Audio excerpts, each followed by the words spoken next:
Pay scale প্রথম ধাপে স্বস্তির হাওয়া 11 থেকে 20তম গ্রেডের কর্মচারীদের। দৈনিক শিক্ষা.com-এ আজকে 6 মে এরকম একটি খবর প্রকাশিত হয়েছে। আমরা একটু বিস্তারিত দেখব। প্রস্তাবিত কাঠামোতে 11 থেকে 20তম গ্রেডের কর্মচারীদের টিফিন ভাতা বিদ্যমান 200 টাকা থেকে বাড়িয়ে 1000 টাকা করার সুপারিশ করা হয়েছে। এই পরিবর্তনটি প্রথম ধাপেই কার্যকর হওয়ার সম্ভাবনা প্রবল। এছাড়াও সকল পর্যায়ে কর্মচারীদের বৈশাখী ভাতা 20% থেকে বাড়িয়ে 50% করার বিষয়টিও শুরুর অগ্রাধিকার তালিকায় রয়েছে।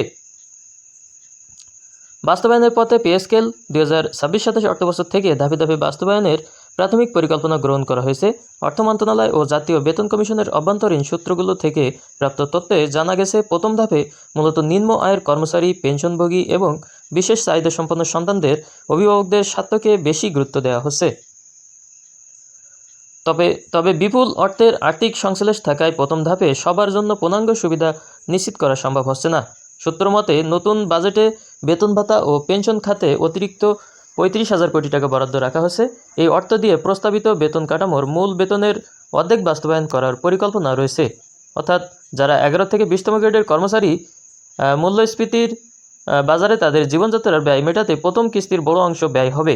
কমিশন সর্বনিম্ন ধাপের বেতন 8,250 টাকা থেকে বাড়িয়ে 20,000 টাকা করার যে সুপারিশ করেছে, তার একটি বড় অংশই শুরুতেই কার্যকর করার চিন্তা রয়েছে।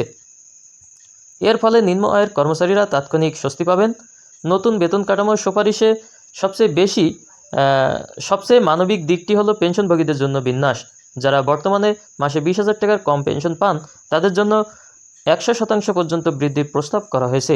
অর্থ বিভাগের পরিকল্পনা অনুযায়ী নতুন স্কেল কার্যকর করার প্রথম ধাপেই এই ক্ষুদ্র পেনশনভোগীদের অগ্রাধিকার দেওয়া হবে।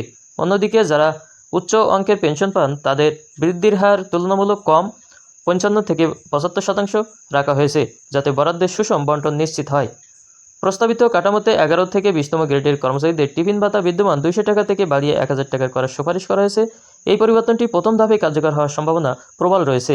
এছাড়া সকল পর্যায়ে কর্মচারীদের বৈশাখী ভাতা 20% থেকে বাড়িয়ে 50% করার বিষয়টিও গুরুত্বর শুরুর অগ্রাধিকার তালিকায় রয়েছে।